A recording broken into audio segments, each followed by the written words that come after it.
tu veux réussir ta troisième et le brevet, le secret, c'est de se préparer dès le début de l'année. Dans cette vidéo, je vais te partager mes 3 meilleurs secrets pour bien vivre ta dernière année au collège et réussir ton premier examen. Alors la première clé, et c'est pour ça que je fais cette vidéo maintenant, ça va être de s'organiser efficacement et ça dès le début de l'année. Je vais tout de suite voir comment faire, mais avant je t'inviterai à la fin de la vidéo, si elle t'a plu, à ne pas oublier de la liker. Alors c'est clair que quand on parle organisation entre le brevet, le stage, l'orientation au lycée avec Affelnet, il y a de quoi faire cette année, des dates à pas louper et bien s'organiser.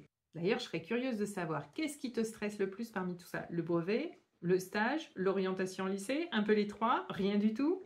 Alors pour l'organisation, on va commencer par son espace de travail et bien évidemment le bureau. Ça, tu vois, c'est un avant-après d'un jeune que j'ai aidé à s'organiser le mieux possible en fonction de lui, ce qui lui convenait, de ce dont il avait besoin et en même temps des petites choses que j'ai remarquées qui fonctionnaient pas trop, qui lui faisaient perdre du temps, de l'énergie, etc. Je vais dire un petit peu plus loin ce que je te propose pour avoir toi aussi accès à cette photo légendée avec toutes les astuces organisation. Pour l'instant, j'ai juste attiré ton attention sur 3 points particuliers. L'affichage, c'est super important. Alors peut-être que tu as l'habitude, tu vois, d'avoir un affichage avec ton emploi du temps, les semaines A, les semaines B. Mais là, je t'invite vraiment sur l'affichage à mettre le calendrier de toute l'année, tu vois, avec les dates du brevet blanc, de dépôt, de la convention de stage, l'orientation, Affelnet et compagnie. Et puis aussi un autre point important sur cet affichage, on y reviendra un peu plus loin dans la vidéo, se mettre des petites phrases ou des petits dessins, des photos, enfin des visuels motivants, inspirants, on y revient plus tard. Alors concernant les fournitures scolaires, je ne vais pas te donner de conseils, je pense qu'arrivé en troisième tu sais t'organiser, puis la plupart du temps les profs disent encore ce qu'ils veulent qu'on emmène. Mais au cas où, si tu as un prof qui considère que vous êtes suffisamment grand, qui te dit vous prenez ce que vous voulez, moi ce que je te recommande c'est un trieur. Le trieur, on va surtout s'en servir au lycée. Voilà comment je propose de s'en servir dès la troisième si possible ou au lycée, c'est d'avoir un intercalaire par matière qui te permet de mettre juste les feuilles de la leçon en cours et puis une fois que la leçon est terminée, que tu as eu l'évaluation, tu les ranges chez toi dans un classeur et c'est reparti pour une nouvelle leçon. Ça permet d'avoir tout sous la main sans avoir un sac trop lourd. Alors ça marche bien si on joue le jeu de ranger tous ces cours à la fin d'un chapitre dans le classeur. Sinon on va vite se retrouver avec un trieur super épais et ce sera encore plus compliqué que les cahiers. Alors, en complément du trieur, un outil que j'aime beaucoup, moi, c'est cette étiqueteuse. Je trouve qu'elle donne un petit plus vraiment sympa au niveau de l'organisation. On peut l'utiliser sur les intercalaires, du trieur ou d'un classeur, mais aussi sur des bannettes. Alors ça, c'est quand j'étais enseignante, tu vois, mais toi, ça peut être tes bannettes par matière ou tes compartiments, si tu ranges tes affaires par matière et pourquoi pas par couleur. L'affichage du trieur est un troisième outil super indispensable pour moi, c'est le planeur. Le planeur, ça va permettre d'organiser ton travail dans la semaine et puis même tes révisions, tu vois, au moment du brevet. Je détaille pas ici, j'ai fait une vidéo spéciale sur l'utilisation du planeur. Alors après le matériel concernant l'espace, je t'invite aussi à poser la question de où est-ce que tu as envie de travailler, où est-ce que tu te sens le mieux pour travailler. Ça peut être dehors, effectivement, là, comme Laura, cette jeune que j'ai aidée, à condition que tu arrives à te concentrer sur ce que tu fais, que tu ne sois pas dispersé par tout ce qui se passe autour, les oiseaux qui chantent ou je ne sais quoi. L'important, c'est de te poser la question quand tu vas avoir du travail écrit à faire, encore plus quand c'est du travail propre à rendre, tu vois, un DM, une réaction, etc. Où est-ce que tu peux t'installer pour être bien installé dans un endroit qui te plaît, dans lequel tu te sens bien et au calme qui te permet de rester concentré. Et cet endroit, ça va pas être forcément le même quand tu as tes leçons à apprendre, enfin voilà, des choses qui ne nécessitent pas forcément d'écrire. Toujours Laura, elle aimait bien se mettre allongée par terre sur son tapis pour apprendre et réviser de ses leçons. Alors peut-être que tu vas avoir envie de montrer ce passage de la vidéo à tes parents en leur disant « Tu vois, j'ai pas besoin d'être bien assis à mon bureau pour apprendre mes leçons. » L'idée, c'est d'avoir des endroits confortables et variés. Ton cerveau, il aime bien les changements. Enfin, il aime bien les routines, on y reviendra, mais il aime bien aussi avoir des nouveaux endroits, ce qui lui permet de se créer des souvenirs et de mémoriser plus facilement. On y revient aussi un peu plus loin dans la vidéo. Donc en résumé, concernant l'espace, ce qui va être important, c'est d'être dans de bonnes conditions pour toi, celles qui te permettent de bien travailler, d'éviter les distractions. Et là, pourquoi j'ai mis ces feutres? Parce qu'en fait, j'ai vu dans des vidéos de jeunes qui présentaient leur organisation pour la troisième, des filles souvent qu'elles avaient beaucoup comme ça de stylos, de fluo, etc. sur leur bureau. Si tu aimes les loisirs créatifs, etc., c'est ok, bien évidemment, tu peux utiliser tous toutes ces couleurs. Mais pour faire tes fiches de révision, non seulement c'est pas du tout nécessaire, mais c'est même pas du tout indiqué. En effet, quand on fait ces fiches, l'utilisation de la couleur, ça doit être un code pour notre cerveau. Tu vois, comme aujourd'hui, si tu vois une croix verte, tu sais que c'est la pharmacie, et une croix rouge, tu sais que c'est par exemple un poste de secours. Pareil pour le feu. Feu vert, on passe, feu rouge, on s'arrête. Donc si tu es tout le temps en train de changer de couleur, mettre plein de couleurs, ton cerveau il s'y retrouve pas. Alors comment utiliser les couleurs dans ces fiches de révision? Ça, j'en ai parlé dans ma vidéo sur justement utiliser un code couleur pour le collège. Je parlais au début de l'organisation par matière, associer une couleur, par exemple le jaune pour les cahiers de maths, le bleu pour les cahiers de français, etc. Mettre ça dans l'emploi du temps, mais ça peut-être que tu connais déjà.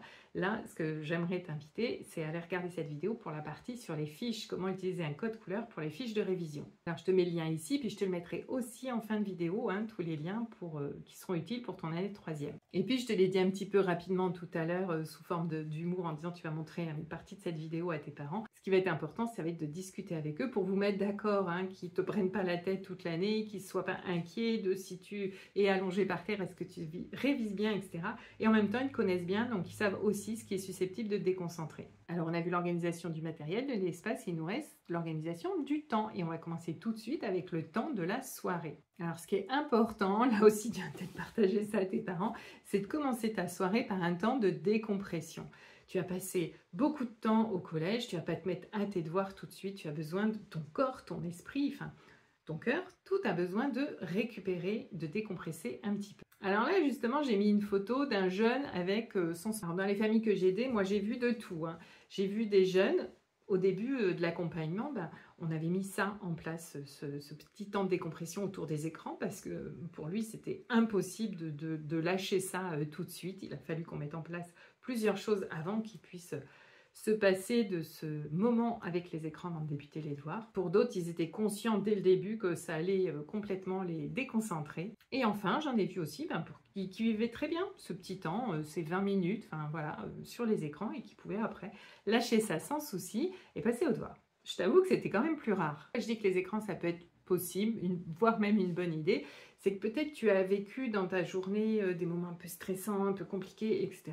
Et par exemple d'échanger avec tes amis sur les réseaux le soir, ça va te permettre de faire redescendre la pression avant de passer au devoir. Dans tous les cas, avec ou sans les écrans, un petit temps de décompression, mais pas trop long, qui te permet de redescendre un petit peu, mais pas complètement, parce que là, il te faudrait après trop d'énergie pour te remettre au devoir. Moi, en général, je recommande une vingtaine de minutes, pas plus.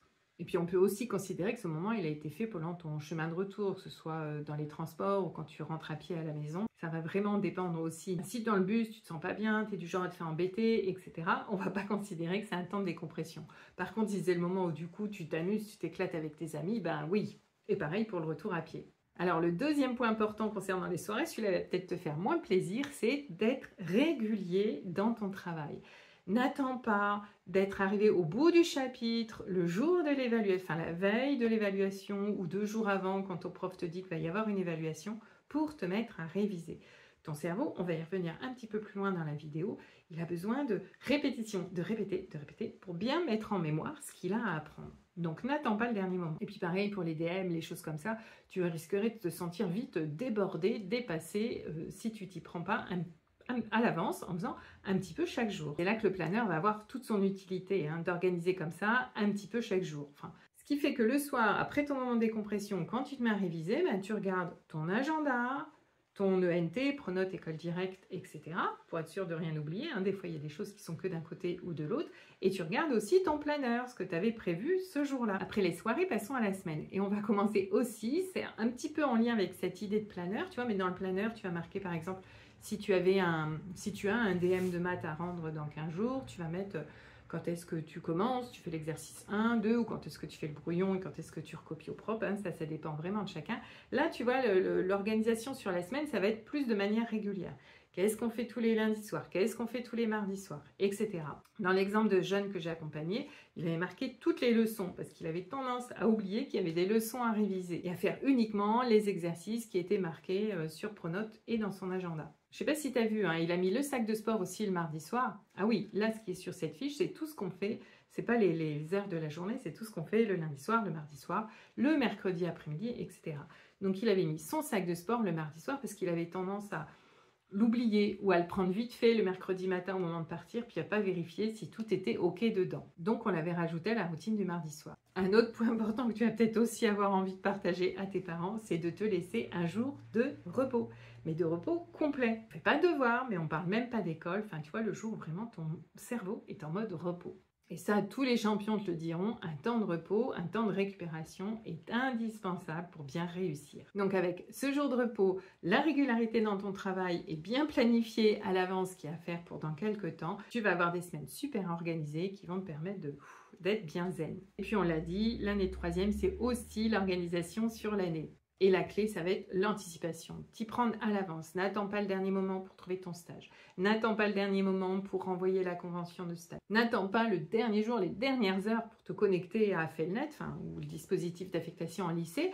Parce que des fois, ça peut arriver justement que ce soit surchargé et que ça plante. Ce serait dommage que tu ne sois pas inscrite sur le serveur. Anticipation et vue d'ensemble. J'ai commencé, je l'ai dit dès le début, d'avoir par exemple un affichage avec ton calendrier sur l'année. Moi, l'outil que j'offre aux élèves de 3e que j'ai accompagnés, c'est comme ça un planning sur toute l'année que j'ai réalisé avec l'application Trello où on voit mois par mois, tu vois, ce qu'il y a à faire. Là aussi, j'ai utilisé un code couleur. Donc, par exemple, le rouge, ça va être les démarches administratives, d'inscription au lycée ou à Felnet un peu plus tard, etc. Le vert, ça va être le stage. Le bleu, les révisions. Là, il date de 2022, mais bien évidemment, tous les ans, je le remets à jour. Et puis, comme je me suis dit qu'il pouvait servir à plus de monde que les jeunes que j'ai vraiment en accompagnement individuel, je l'ai mis en vente à un tout petit prix. Je te mets le lien si tu vas aller le découvrir. Alors, il y a le tableau d'organisation, comme je t'ai dit que je remets à jour. Et puis, il y a aussi le lien vers des vidéos, des articles, toutes les ressources intéressantes, les textes officiels, etc. Et petit bonus supplémentaire, tu as aussi, avec ce tableau, accès à mon WhatsApp pour m'envoyer un petit message si tu as une question, etc. quand tu le souhaites. Oui, parce que le truc que je t'ai pas dit, c'est que j'étais moi-même enseignante au collège, j'ai mes enfants qui sont passés au collège, j'étais même représentante, déléguée de parents, et je continue à suivre des collégiens aujourd'hui, donc je t'assure que je connais bien le système. Deuxième point super important, les révisions. Réviser intelligemment. Qu'est-ce que je veux dire par là ? Et on va commencer un petit peu avec les fausses croyances et les différents types de mémoire. Tu as peut-être déjà entendu parler de la mémoire visuelle, auditive, kinesthésique. Alors, il n'y a rien qui prouve que on a comme ça, on est plus un profil ou l'autre. Ce qui a été plutôt démontré, c'est qu'en fait, on utilise les trois façons, ce qu'on entend, ce qu'on voit, et le kinesthésique, c'est ce qu'on va... C'est un peu les gestes, tu vois, c'est ce qu'on va vivre, etc. On utilise ces trois moyens-là pour mettre en mémoire ce qu'on a à retenir. En fait, notre cerveau, il fonctionne en se créant des souvenirs. Un peu comme s'il se créait un réel, un short, pour chaque petit moment de sa journée, en tout cas les moments importants à retenir. Tu comprends pourquoi l'importance de changer d'endroit quand tu apprends. Comme ça, ton cerveau va se rappeler « Ah oui, cette leçon de maths, c'est quand j'étais installée dehors que je l'ai révisée. » Ou cette leçon d'histoire, c'est quand j'étais sur le canapé du salon. Voilà, ça va lui donner des petits indices pour aller après chercher les informations qu'il avait mis en mémoire. Alors la deuxième croyance, celle-là c'est peut-être à toi qu'elle va moins faire plaisir, c'est on ne peut pas apprendre avec la télé. Enfin j'ai mis la télé, tu vois, mais la télé, les écrans, regarder une série sur Netflix, etc. ou une vidéo YouTube, on ne peut pas apprendre. On peut faire certains types de devoirs, tu vois, si tu as, je sais pas, une carte de géo à colorier, des feuilles à ranger, des choses comme ça. Oui, si tu as envie de te mettre un petit fond qui te permet d'éviter de te déconcentrer, pourquoi pas. Mais pour les leçons, c'est pas possible. Ton cerveau, il peut pas être concentré sur les deux en même temps. Ce qui risque de se passer, c'est qu'au début, il est bien sur la leçon, un petit peu sur, on va dire, la série, par exemple. Il passe plus de temps à prendre la leçon, il va un peu sur la série. Puis petit à petit, c'est l'inverse. Il y a de moins en moins de temps sur la leçon, de plus en plus sur la série. Sachant qu'en plus, à chaque fois qu'il doit faire cet aller-retour, qu'il doit revenir sur la leçon, ça lui demande des efforts. Donc, tu vas utiliser 2 fois plus d'énergie si tu regardes quelque chose, si tu suis quelque chose. Si tu mets de la musique, c'est différent. On va y revenir juste après. Puis comme ça, une histoire, on va dire, vidéo, série, etc., ça va être beaucoup plus compliqué de retenir ta leçon. Pour la musique, c'est différent. On peut arriver parfois que dans le silence, on n'arrive pas du tout à se concentrer, qu'on ait besoin d'un petit fond sonore. Il y a des playlists qui sont conçues spécialement pour ça, des playlists Lofi que tu peux trouver sur Spotify, YouTube et compagnie. Tu peux éventuellement aussi écouter tes playlists si c'est de la musique assez tranquille, tu vois, qui va faire baisser le speed plutôt que d'ajouter de l'agitation, et puis que les paroles ne soient pas en français, parce que si elles sont en français, ça va être un peu comme pour ce que je disais pour les séries, la télé, etc. Tu vas être avoir tendance à aller écouter les paroles plutôt de les concentrer sur ta leçon. Dernière croyance qui va peut-être pas te plaire non plus, relire sa leçon, ça ne sert à rien. On a l'impression qu'on apprend, qu'on retient, mais en fait, pas du tout. Prenons la comparaison avec un film, justement. Imaginons que tu regardes un film pour la deuxième fois. La première fois, tu l'as découvert, tu étais absorbé, etc. La deuxième fois, quand tu vas commencer à le regarder, tu vas dire « Ah oui, c'est vrai, je me souviens, et après il se passe ça. Ah oui, c'est vrai, puis il y a ça. » Tu vois, ton cerveau a l'impression de se rappeler au fur et à mesure que le film se déroule. Ben, pour la leçon, c'est pareil. Quand tu regardes ta feuille, tu dis « Ah oui, c'est vrai, ah oui, c'est vrai. » Du coup, tu as l'impression de connaître et tu ne connais pas du tout. Je vais te montrer juste après ce que tu peux faire plutôt pour être sûr de bien apprendre tes leçons. Alors, on a vu ce qui ne marchait pas. Voyons maintenant ce qui fonctionne avec ce que j'ai appelé les principes. Je te l'ai dit tout à l'heure. Ton cerveau a besoin de répéter plusieurs fois la même chose pour bien s'en rappeler.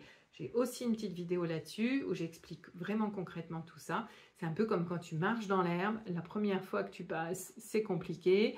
Les herbes après, quand tu marches dans des hautes herbes, les herbes après se relèvent. Et puis si tu passes tous les jours au même endroit, après tu as le chemin qui est tout tracé. Donc ton cerveau, c'est pareil. Quand tu vas apprendre une leçon pour la première fois, ton cerveau, il met du temps, de l'énergie, etc. Il ne retient pas tout. Et puis, à chaque fois que tu vas revenir, ça va se faire de plus en plus rapidement. À la fin, ça se fera peut-être en 5 minutes, mais en tout cas, tu l'auras bien entendu. C'est à peu près la même chose pour les exercices. Je t'ai mis le mot. Pourquoi je t'ai mis ces deux mots, répétition, espacée, pratique, délibérée? Parce que si tu as envie d'aller chercher d'autres vidéos sur YouTube qui parlent de comment on organise tout ça, c'est les mots-clés que tu peux taper. La pratique délibérée, en fait, c'est de s'entraîner encore et encore, comme au sport. C'est pour ça que j'ai mis une image de fitness comme ça. Parfois aussi, tu peux avoir l'impression que tu as vu le prof faire l'exercice au tableau, tu dis « Ok, ça y est, j'ai tout compris », tu essayes, tu te trompes une fois, puis tu dis « Ah non, c'est pas ça, ok, la prochaine fois, je ferai mieux ». Mais si tu ne recommences pas jusqu'à y arriver bien, comme quand tu t'entraînes au sport, quel que soit le sport, ça ne va pas fonctionner. Tu comprends pourquoi avec ces deux principes-là, de la régularité, c'est vraiment important.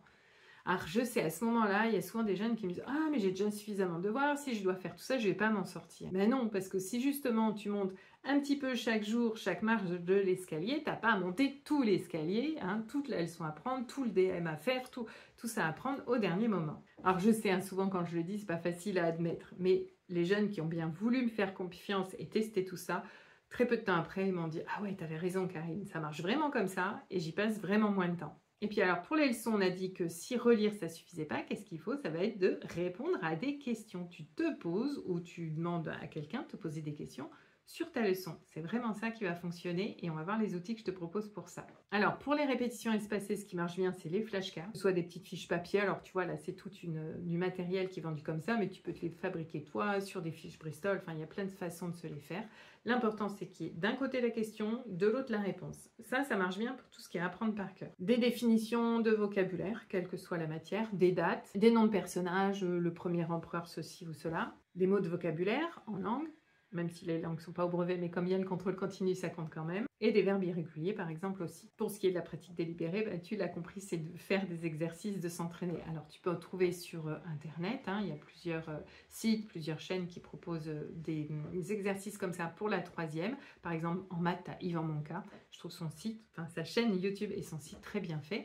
Et puis, tu peux aussi t'acheter des guides. Tu vois, moi, j'aime bien le Tout Savoir, qui propose des exercices un petit peu dans toutes les matières. Ce qui va être important, par exemple, tu vois, c'est pour ça que j'ai mis cette page-là, en histoire géo, en sciences, bien souvent, le souci, c'est que vous apprenez bien la leçon, mais vous n'êtes pas entraîné, habitué à l'étude de documents, et c'est ça qui bloque le jour de l'évaluation. Donc, si tu prends un guide, regarde, ou si tu cherches des exercices sur le net, regarde s'il y a bien le genre d'exercice que tu vas avoir en évaluation, notamment les études de documents. Et puis pour les questions des leçons, il y a plein de façons de les faire, mais par exemple moi je te propose celle-là, c'est des petits caches. Alors là c'était des définitions, mais tu peux te mettre la question sur le cache et la réponse derrière. Alors pour choisir tes outils, ça va dépendre de tes besoins, notamment les matières. Il y a peut-être des matières qui vont assez facilement, assez tout seul, et tu n'as pas besoin de faire des fiches, des entraînements d'exercices, etc.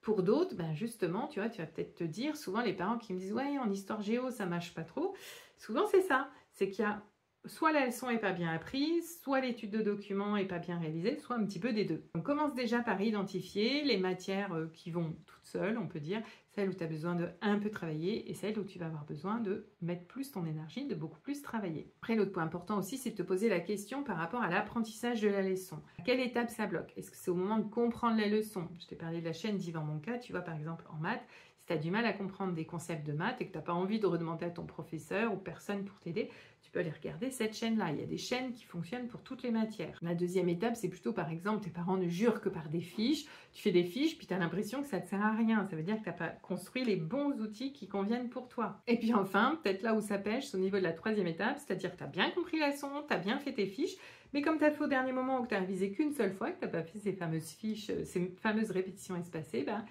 ça bloque et tu dois un peu tout oublier le jour de l'évaluation. Demande-toi précisément quelles sont les étapes dans l'apprentissage d'une leçon qui vont être pour toi le plus à travailler. Cette fiche aussi, je la fournis dans le tableau Trello Réussir sa troisième. Et puis enfin, on l'a dit, chacun a ses outils qui lui conviennent le mieux. Par exemple, tu vois les petites fiches avec les caches et les questions que je t'ai montrées avant, je les ai proposées à un jeune à qui on avait dit fais des cartes mentales, fais des cartes mentales. Mais en fait, lui, il avait une dyspraxie visio-spatiale, c'est-à-dire qu'il avait du mal à organiser son regard dans l'espace.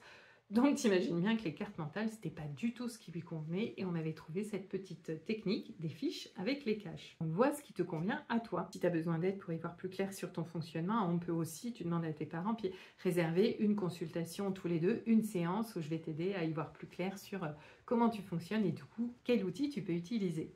Alors, le dernier point tout aussi essentiel, ça va être de bien gérer son stress. C'est fou le nombre de commentaires que j'ai pu voir sous les vidéos justement dont je te parlais tout à l'heure des jeunes de 3e là qui montrent leur organisation pour le collège. Le nombre de commentaires où c'était « je stresse, merci, tu m'as rassuré, c'est fou comme je stresse ». Alors je vais te partager mes meilleures techniques pour faire face au stress. Mais si tu penses que cette vidéo peut être intéressante pour d'autres jeunes de 3e, n'hésite pas à leur partager. Alors tu l'as compris, moi je suis intimement convaincue que la première façon de gérer son stress, c'est d'anticiper, d'être bien organisé, de ne pas attendre le dernier moment, d'en faire un petit peu chaque jour. C'est vraiment ça qui va aider. Et puis je te l'ai dit aussi, de bien se connaître, d'arrêter d'utiliser des choses qui fonctionnent pour les autres, qui ne fonctionnent pas pour nous, ou d'apprendre les leçons assis à son bureau, alors qu'on les apprend beaucoup mieux quand on est allongé par terre, pour reprendre mon exemple de tout à l'heure. Et puis un dernier point, ça va être de te mettre des petits défis. Tu vois, c'est ça aussi l'intérêt d'utiliser un planeur, de découper en petites étapes, etc. C'est de se dire, au lieu de se dire « oh, faut que j'apprenne, faut que ma leçon d'histoire géo, faut que je la connaisse bien pour l'évaluation », ça va être déjà « est-ce que je l'ai compris ?» Ouais, ok. Deuxième étape, je fais ma fiche. Ça y est, elle est prête. Ou ma carte mentale. Troisième étape, est-ce que je connais par cœur au moins la moitié? Oui, c'est fait. Tu vois, on se met des petites étapes comme ça. Du coup, ton cerveau va trouver ça beaucoup moins impressionnant et ça va diminuer le stress. Et puis quand même, si malgré tout ça, tu sens que tu stresses encore, il y a des techniques qui fonctionnent très bien. Respiration, on appelle la cohérence cardiaque. J'avais fait une vidéo là-dessus où je présentais un livre qui s'appelle Cohérence Kids. Alors tu vas me dire, Kids, c'est les enfants. Ouais, mais les propositions qui sont faites dedans, elles fonctionnent aussi très bien pour les adultes. Moi, je continue à l'utiliser. Tu vois, par exemple, il y a la bougie. Enfin, voilà, on fait semblant d'avoir une bougie, on souffle. Enfin, je détaille pas, tu iras voir la vidéo si t'intéresse. Ça fonctionne super bien. Et ça, tu peux le faire n'importe où. Même en classe, le jour d'une éval, tu vois, discrètement, ou avant de passer à l'oral. Enfin, ça peut être fait partout. Et ça, vraiment, ça permet de redescendre la tension, le stress, le rythme cardiaque, etc. Autre chose importante aussi, c'est d'avoir de l'activité. Si tu restes chez toi, alterné entre tes écrans, tes devoirs, etc., ton organisme ne fonctionne pas bien. Il a besoin d'activité. Une vidéo sur ma chaîne avec une ostéopathe capucine qui nous expliquait bien comment le mouvement intervient non seulement pour calmer le stress, mais aussi pour mieux mémoriser. Donc si tu coupes tes périodes de révision avec un tour en vélo, je parle vraiment d'activité, tu vois, physique qui dépense. Il faut que tu sentes que tu as la respiration haletante, le cœur qui va plus vite, etc. Donc un tour en vélo, une course à pied, enfin toutes ces choses-là, ça va t'aider aussi à te détendre. Et puis la confiance en soi, ça c'est vraiment aussi super important. Alors ça, peut-être que tu vas te dire, oui, mais si je stresse, c'est que j'ai pas confiance. Justement, pour l'instant, on va duper ton cerveau. On va prendre des positions, tu vois, power attitude, comme on dit, qui vont lui faire se dire, tiens, le corps réagit comme ça, c'est donc qu'il n'y a rien à craindre et qu'on y va, on y croit. Bref, avec tout ça, je pense que tu vas pouvoir relever les 3 défis qui se présentent le plus souvent chez les jeunes. En tout cas, moi, ce que j'ai repéré, c'est le fameux flemme. J'ai la flemme, j'ai pas envie. Alors oui, j'ai remis la même image que tout à l'heure parce que justement, c'est en réponse à ce que je te disais. Les écrans avant les devoirs, si oui, après, tu arrives à te mettre tes devoirs, et si c'est pas plutôt après, oh non, flemme, j'ai pas envie. À chaque fois que tu vas te dire flemme, le truc à penser, c'est mon cerveau, il pense que je vais pas y arriver. Donc, power attitude, respiration, me mettre des petits défis à la hauteur, tu vois, pour lui dire, Si, tu vas y arriver et tu seras même content d'avoir réussi. Deuxième défi, c'est le fameux « je gère ». Peut-être que tes parents t'ont dit plus d'une fois « dis donc, il serait l'heure de te mettre à tes devoirs, là il serait temps de te mettre à tes devoirs » ou « t'as pas appris, t'as pas commencé à réviser ta leçon ». T'as pas commencé tes révisions pour le brevet, etc. Et tu réponds, ouais, t'inquiète, je gère. Le fameux je gère, ça peut être comme le flemme, une façon de repousser ce qui nous dérange, ou ça peut être aussi que le cerveau croit qu'il gère, mais il gère pas du tout. Il se rend pas du tout compte de ce qu'il y a à faire. Donc là, pour le coup, le planeur, l'organisation, la régularité, tout ça, ça va vraiment t'aider à gérer pour de vrai. Je tiens à te préciser quand même que dans le cerveau, ce qui permet de planifier, organiser, gérer, etc., ça s'appelle les fonctions exécutives et elles sont matures à 25 ans. Donc, il y a encore un petit peu de temps avant qu'elle soit mature chez toi. C'est pour ça que moi, j'ai eu envie de créer cet outil-là, mon tableau Trello, pour vous aider à organiser sans avoir toujours les parents sur le dos. Troisième défi, ça va être ce fameux PLS. Tu vois, on est épuisé, fatigué. Et ça, c'est pas étonnant. Enfin, c'est un peu ce qui se passe plutôt les années de grands changements. Tu vois, par exemple, l'entrée en 6e, après 5e, 4e, ça va un peu mieux. Troisième, on retrouve cette consommation importante d'énergie parce qu'il y a justement ce stress, même s'il n'est pas vraiment là tout le temps, qui tourne un petit peu comme ça en fond, avec cette perspective du brevet, de l'orientation, etc. Beaucoup de choses à penser en même temps. Enfin, voilà, ça prend de l'énergie à ton cerveau. Donc là, pour le coup, en plus de tous les conseils que je viens de te donner qui vont, je l'espère, limiter cette fatigue, ce qui va être vraiment important, c'est d'avoir aussi un sommeil de qualité. Et là, j'ai mis une image d'un loup parce que je ne sais pas si tu connais, il y a 4 chronotypes, rythme de sommeil comme ça. Et les loups, c'est ceux qui se couchent tard, lèvent tard, qui sont en forme tard le soir et qui on peut rien tirer le matin. Et on a remarqué que souvent c'était le cas des ados. Sauf que, tu vas me dire, le rythme collège, il n'est pas du tout fait pour des ados au rythme. Je suis bien d'accord avec toi, mais c'est comme ça. Donc, comme on ne peut pas adapter le rythme du collège au rythme biologique des ados, on va faire l'inverse. Parce qu'un autre point super important, qui joue vraiment aussi sur l'énergie, la forme, etc., c'est de changer complètement de rythme.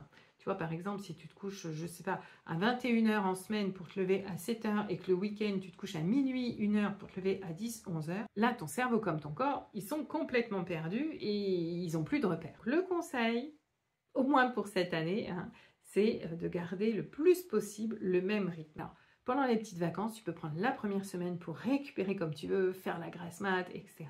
Et puis la deuxième, de prendre un rythme plus proche de celui du collège. Alors, je te dis pas de mettre le réveil à 7h, tu vois, mais d'éviter les grasses mat jusqu'à 11h. Tu feras ce que tu veux l'été prochain. On sait qu'après, en seconde, ça va être beaucoup plus tranquille. Et puis, concernant la confiance en soi, j'ai envie de te rappeler 3 choses aussi. Tu as le droit de faire des erreurs. C'est même indispensable. Si tu fais pas d'erreurs, c'est que tu n'apprends pas. Tu connais sans doute cette citation de Nelson Mandela. « Je ne perds jamais, soit je gagne, soit j'apprends ». Tu vois, je te parlais de petites citations inspirantes que tu pourrais mettre au-dessus de ton tableau. Ça peut être celle-là, par exemple, si elle te parle, ou d'autres qui te parlent à toi. Ce qui est important aussi pour te sentir bien, t'investir, etc., c'est la possibilité de faire des choix. Je t'ai parlé, par exemple, du choix dans les outils pour tes révisions, du choix des endroits pour travailler, etc. Et puis d'avoir du soutien. C'est pour ça que c'est important de discuter avec tes parents, de ne pas te fermer, de ne pas te braquer en disant ils m'agacent avec leurs conseils. C'est d'arriver à vous mettre d'accord pour qu'après ils puissent être là pour te soutenir tout au long de cette année. Et puis tu peux aussi trouver le soutien de tes copains. En 3e, on aime bien ça. Et par exemple, vous pouvez organiser des moments de révision en groupe. Ça, c'est quelque chose qui marche chez les étudiants. En 3e, ça peut marcher. En général, à condition qu'il y ait quand même un adulte pas loin qui soit là un peu en garde-fou. On l'a dit, les fonctions exécutives n'étant pas matures, on peut avoir très bien l'intention de réviser en groupe et puis de se perdre en chemin et de se mettre à discuter, papoter, etc. et de plus travailler.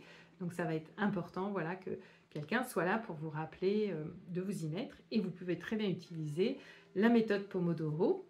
J'ai présenté aussi dans une autre vidéo avec un timer pour travailler, etc. Alors, je viens de te parler de la citation de Nelson Mandela sur l'échec. Celle que j'aime bien aussi, c'est un petit réel que je te partagerai en description de Jérémy Ferrari qui explique que l'échec est vraiment mal perçu dans notre système éducatif. Puisque confirme notre nouveau champion, Léon Marchand, qui explique qu'il va s'entraîner aux États-Unis parce qu'il dit que là-bas, l'échec n'est pas du tout perçu comme en France. C'est normal d'être dans ce fonctionnement de compétition. On n'a pas l'impression d'être quelqu'un de pas bien. si on perd, si on échoue, etc. Donc j'ai pas retrouvé le post où j'avais vu ça, mais tu peux aller regarder de ce côté-là aussi. Voilà, ça peut être des petites photos comme ça que tu affiches aussi sur ton tableau d'affichage. Par exemple, Léon Marchand pour dire il a dû en essuyer des échecs avant d'arriver à être médaillé comme il l'a été cette année. Et puis n'oublie surtout pas donc du soutien de tes parents. Après avoir discuté, vous êtes mis d'accord sur ce qui était ok, pas ok. Vaut mieux le faire avant parce que si vous mettez d'accord une fois que le problème est là, tu vois, ça va tourner plutôt au conflit. Donc on commence l'année en disant bon, qu'est-ce que vous m'autorisez cette année? Est-ce que je peux réviser mes leçons ici, faire comme ci, faire comme ça? Les copains, on en a parlé pour les périodes de révision par exemple, ou se motiver, ou s'envoyer un petit message le soir en disant bon, moi ce soir je me mets à faire ça, et toi? Et on se renvoie un petit message après, tu l'as fait, voilà, par exemple. Puis de faire appel à des profs particuliers et ou des coachs. Alors c'est pas tout à fait la même chose. Les profs particuliers, ils vont te réexpliquer, tu vois, ce que tu as peut-être pas compris. Quand je parlais des 3 étapes de la leçon tout à l'heure, là c'est la première étape. Ils vont te réexpliquer pour bien comprendre, ils vont t'expliquer tes erreurs dans les exercices, etc. Mais ils vont pas forcément voir les outils qui te conviennent le mieux. Les coachs scolaires, c'est ça. Ils vont t'aider à trouver des méthodes, des choses qui te bloquent pour bien apprendre. Donc moi, ça fait partie de mes activités, de ce que je propose, d'aider les jeunes comme ça en visio. Je te l'ai dit, ça peut être une séance ponctuelle juste pour faire le point, essayer de voir un petit peu vite fait comme ça, ou alors un accompagnement plus long pour vraiment apprendre à te connaître et ou t'aider à bien t'organiser tout au long de l'année de la 3e. Voilà, avec tout ça, tu as de quoi faire. Dans tous les cas, je te souhaite une très belle rentrée. Et puis, je te mets le lien ici si tu as envie de commander le petit tableau Trello avec toutes les ressources, tous les outils. Et puis, si tu préfères qu'on se voit pour une séance ensemble, tu m'envoies un petit message. Je te mets aussi le lien vers la playlist Réussir la 3e, dont notamment une sur l'oral du brevet, une sur gérer le stress. Il y a des pépites super intéressantes. N'oublie pas de liker cette vidéo si elle t'a plu et je te souhaite un très bon courage. À bientôt!